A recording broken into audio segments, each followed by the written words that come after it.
It begins like every ordinary morning until suddenly, it isn't.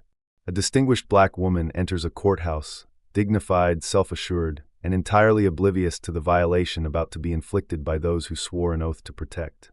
They perceive her as insignificant. They degrade her, strip away her dignity, and chuckle throughout the ordeal. What they fail to realize is they've just manhandled the wrong individual, because she isn't just an average citizen. She's the very person with authority to bring their world crashing down. Through legal means, what unfolds is a tempest of accountability, revelations, and a judicial reversal that transforms everything. Keep watching. You want to anticipate what happens next. Tell us in the comments where you're viewing from right now. The clock had just struck 7:45 a.m. when Judge Maya Collins emerged from her sleek charcoal Audi and ascended the weathered limestone steps of Westbrook Federal Courthouse. Early sunlight filtered through ancient oak trees, casting dappled shadows across the entrance. She straightened her tailored navy suit jacket, lifted her chin slightly, and gripped her leather document folio with practiced confidence. Her footsteps echoed with purpose against the polished granite. She never wore her judicial robes outside her courtroom. It wasn't her style. She preferred anonymity when entering public buildings, observant, unassuming, yet entirely present. But today, she wouldn't be acknowledged as a federal judge. She wouldn't even be treated with basic respect. Today, she was merely another black woman entering an institution where acceptance had always required battle. At the lesser-used East Entrance security checkpoint, the atmosphere immediately tensed upon her arrival. Officer Ryan Daniels, a courthouse security officer notorious for his inflexible demeanor and antiquated attitudes, scrutinized her with suspicion as she approached the metal detectors. He didn't recognize her, or perhaps chose not to. He moved forward, arms folded across his chest, and extended a black-gloved palm. "Ma'am," he announced, voice deliberately authoritative. "Step aside from the line, please." Maya hesitated briefly. "Is something wrong, officer?" Daniels paused, eyes methodically assessing her from her meticulously styled natural hair to her immaculate trousers to the poised confidence in her expression. Something in her demeanor clearly disturbed him. She carried herself with inherent authority, and in his domain, people resembling her needed swift reminders about their place. No identification visible. "Nobody walks into a federal facility looking like you without proper clearance," he remarked. Maya calmly retrieved her federal judicial credentials from inside her jacket. The gold badge caught the fluorescent light, but Daniels barely glanced at it before confiscating it and tucking it into his uniform pocket. She arched one eyebrow slightly. "You'll need those credentials back immediately." He invaded her personal space. "Got an appointment you're running late for, honey?" The condescension sliced through the air. Another security officer, a younger woman with auburn hair, shifted uncomfortably beside the baggage scanner. She recognized the inappropriate exchange, but remained silent. Simply observed. "I'm due in my courtroom shortly," Maya stated with measured firmness. "Then you'll comply with proper security protocol," Daniels retorted, "which includes random enhanced screening." "This way." He allowed no opportunity for discussion. With one firm grip on her upper arm, he directed her down a side corridor, away from public view, into a windowless inspection room just past the main security area. The atmosphere inside felt sterile and oppressive. A metal chair stood centered in the space, surrounded by portable security equipment, with electric clippers resting ominously on a nearby cart. Maya's heart pounded once against her ribcage. "I don't consent to this detention," she articulated clearly. "You have no legal grounds to detain me. Your actions constitute harassment." "Your suspicious behavior is grounds enough," he replied, gesturing toward the chair. "Sit." She remained standing. He leaned in, uncomfortably close. "You think that fancy badge means something?" "Not here. Not to me." Within moments, two additional officers entered. One, a man in his 30s with military-style cropped hair and nervous eyes, seized her left wrist. Another positioned himself beside the chair. Maya's voice remained controlled, but intensified. "This is a violation of my rights. I want your names and badge numbers." No response came. Instead, Daniels retrieved the clippers. "What exactly are you doing?" she demanded. "Standard security protocol," he answered dismissively. "You could be concealing contraband in that hair." Maya attempted to rise, but firm hands forced her back down. The clippers hummed to life, filling the enclosed space with mechanical buzzing. Before she could protest further, cold metal touched her scalp. Thick coils of her black hair fell to the floor. Then another section, and another. Her breath caught, but she didn't cry out. She didn't shed tears. She didn't even blink. She sat motionless as her dignity was systematically stripped away, strand by strand, watching it accumulate on the tiled floor like fragments of her identity being discarded. Laughter emanated from one of the guards. "Looks better already," he muttered. "Should have shown proper respect from the beginning," Daniels remarked, brushing loose hair from his uniform sleeve. "Now you'll blend right in." Maya's fists tightened in her lap, knuckles whitening, but her voice when it returned carried unwavering resolve. "You will regret this." He bent closer, sneering. "People like you always say that." Then just as abruptly as it began, it ended. Daniels opened the door, gesturing toward the hallway. "You're free to go. Courtrooms are that direction," he said mockingly. Maya rose deliberately, hands trembling imperceptibly. She reclaimed her credentials from Daniel's desk without asking and walked steadily into the corridor. Her stride remained measured, her expression unreadable. But within her chest burned something more potent than rage, deeper than humiliation. It was purpose. And within minutes, that purpose would transform everything. Because what Daniels remained ignorant of was this: she wasn't there as an observer. She wasn't there as a defendant. She wasn't awaiting anyone else's judgment. She was the judge, and she was about to take her rightful position on the bench. If this story has captured your attention already, hit that like button and subscribe. We've barely scratched the surface of what's coming next. The electric clippers continued buzzing in her ears long after leaving that cold, windowless room. Each step toward her courtroom felt heavier than the last, not from fear but from fury meticulously contained. Her scalp tingled where her hair had once proudly grown, natural coils cultivated through years, rooted in heritage and identity now gone. Uneven patches remained where beautiful curls had been. The silence in the corridor felt oppressive. Maya passed two court clerks who glanced at her, then quickly averted their eyes. They had heard. Perhaps they had witnessed. Yet not one person had intervened. She continued forward, refusing to give anyone the satisfaction of seeing her falter. Down the hallway, the low murmur of voices filtered through the courtroom's double doors. This was a significant morning. A police misconduct hearing involving several officers implicated in a brutal incident during a community protest last year. National media attention. Heavy press coverage. Maya was scheduled to enter through private chambers, her robes waiting inside, staff prepared. Judicial decorum preserved. But today, that protocol held no importance. She paused briefly outside the courtroom, drew a deep breath, then pushed both doors wide open. The courtroom instantly fell silent. Conversations halted mid-sentence, heads turned, and realization gradually rippled through the space. Her footsteps resonated against the marble floor as she proceeded past rows of attorneys, journalists, plaintiffs, and defendants. Some stared in confusion, others in dawning comprehension. At the front, behind the judge's bench, her chair waited empty. And then it hit them. The woman they had watched being escorted through the corridor like a criminal suspect, the woman whose scalp bore evidence of humiliation, was not a victim of circumstance. She was the judge. Maya stepped behind the bench and turned slowly to face the courtroom. Her expression remained composed, chillingly so, the kind of composure born not from tranquility but from precision. Someone near the defense table dropped a pen. Officer Daniels, who had taken his position by the side door, suddenly went completely still. His lips parted but produced no sound. The color drained from his face. She didn't flinch. Instead, she reached for the black robe folded neatly over her chair arm. She didn't request assistance. She didn't wait for ceremony. She donned it herself, one deliberate movement after another. It settled across her shoulders like armor. She addressed the court clerk. "Is today's docket prepared?" Her voice remained steady. The clerk's response wavered. "Yes, Your Honor." Maya nodded once, then lowered herself into her chair, the leather creaking softly beneath her. She looked directly ahead, her gaze deliberately avoiding the man who had degraded her. "Not yet. Not directly.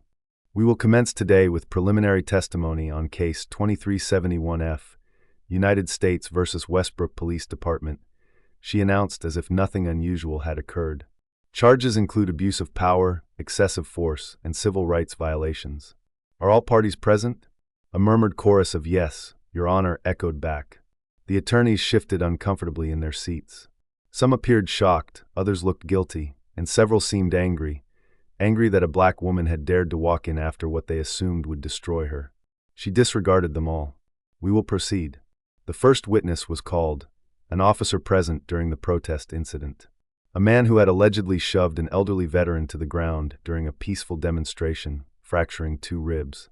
Maya listened attentively, made notes, asked no questions. Not yet. From her peripheral vision, she observed Daniels gradually retreating toward the rear of the courtroom. His hands fidgeted nervously at his belt. His stance betrayed restlessness. He appeared desperate to vanish, as if instinctively sensing his moment of reckoning approached. He was correct. After the second witness concluded testimony, she announced, "This court will take a 15-minute recess." The courtroom emptied in a daze. Even the attorneys whispered as though afraid to speak at normal volume. Maya remained seated. After several minutes, when only her clerk, 2 court officers, and Daniels remained, she finally acknowledged him. "Officer Daniels," she called, her voice sharp as fractured glass. He froze mid-step. "Step forward." His mouth opened, stammering, "Why, yes, Your Honor." She gestured toward the open center of the courtroom. "Now." He complied, moving like someone approaching execution. "State your full name for the record." He blinked in confusion. "Excuse me? You heard my instruction." Ryan Daniels. "How long have you served as security officer at this courthouse?" 8 years, Your Honor." She tapped her pen against her legal pad. "Once. Twice." Then leaned forward. "And in those 8 years, Officer Daniels, how many women have you assaulted in that screening room?" The remaining color vanished from his face. Your Honor, I didn't know who." "That wasn't my question." He glanced desperately around for support. None materialized. "How many formal complaints have been filed against you, Officer Daniels?" I'm not certain." Maya's voice elevated, not in volume but in precision. 17. 17 formal complaints, all buried, all dismissed. Because you concealed your actions behind protocol and procedure." His mouth trembled visibly. "I didn't recognize who you were.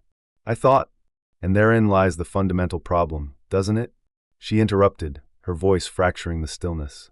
"You thought I was nobody, just another black woman you could intimidate, humiliate, degrade for sport." The room remained absolutely silent. "You didn't even bother to check my identification properly." Daniels attempted to speak, but produced no sound. Maya rose from the bench. "Because of your actions, this courthouse, this supposed sanctuary of justice, has been compromised.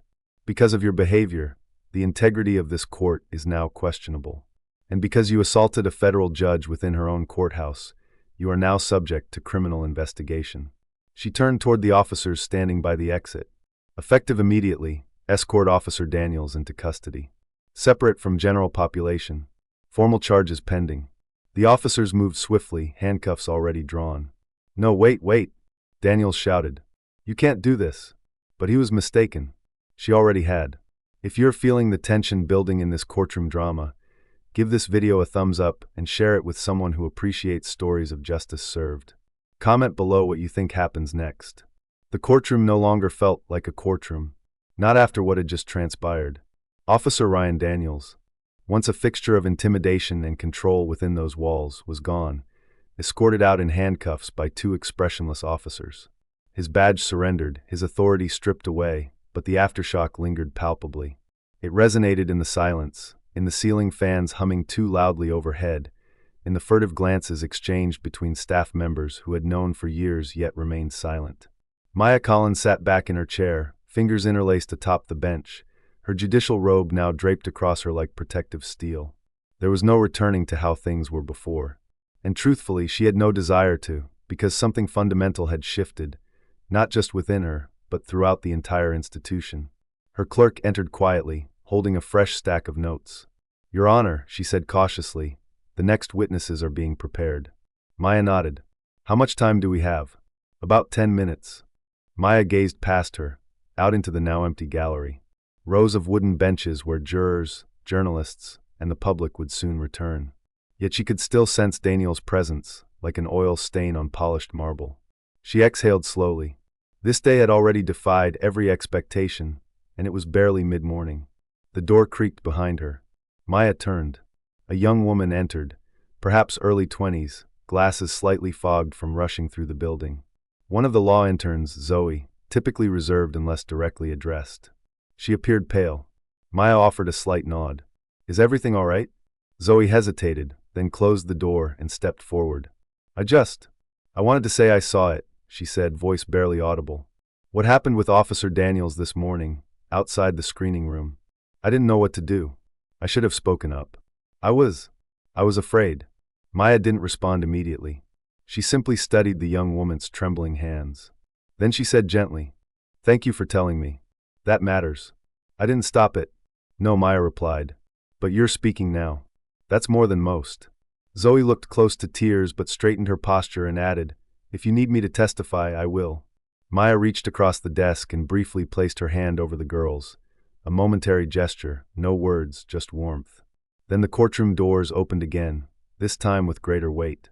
The public was returning. Maya stood.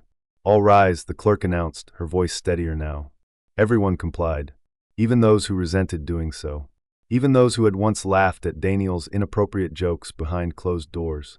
Maya resumed her seat. Court is back in session. As the next witness took the stand, the atmosphere had subtly but profoundly transformed. The power dynamics were no longer ambiguous. This wasn't merely a hearing anymore. It was a reckoning.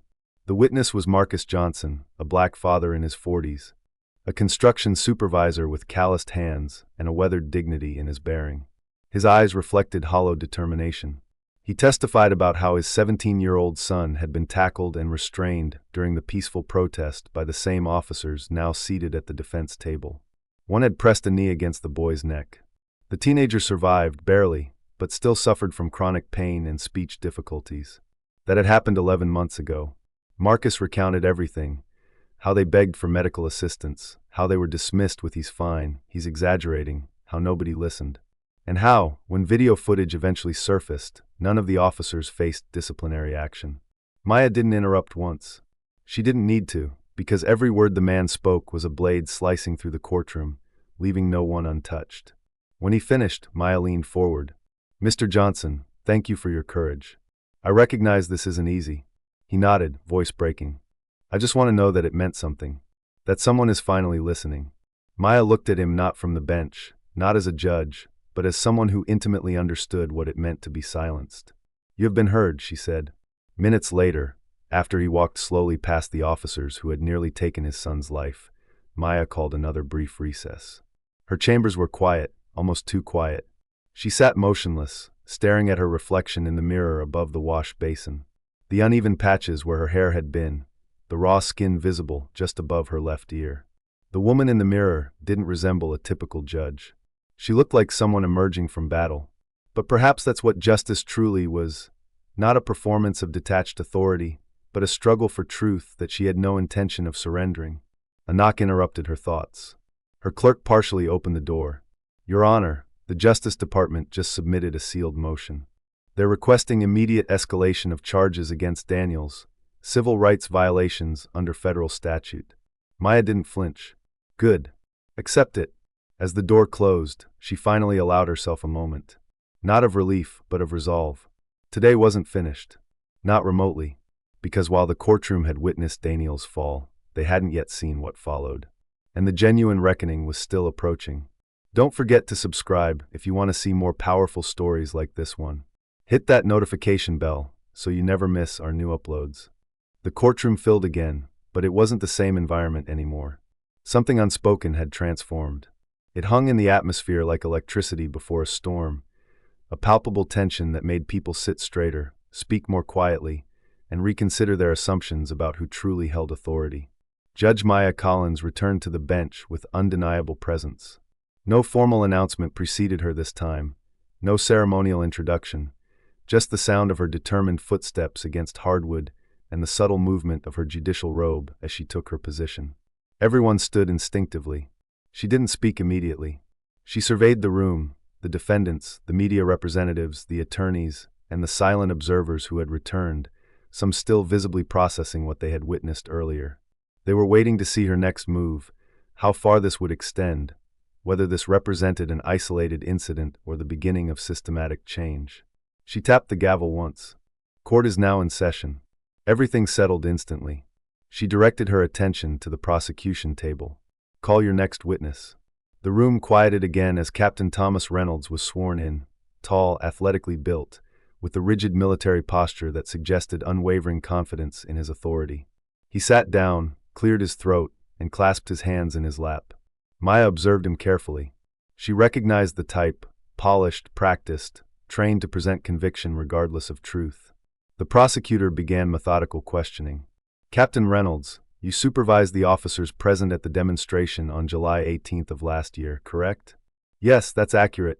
During that operation, you oversaw a team of 9 officers? Yes, ma'am. Did you personally authorize the use of physical force against demonstrators? Reynolds leaned slightly forward, speaking directly into the microphone as though delivering a press statement. I authorized appropriate crowd control measures after protesters became aggressive.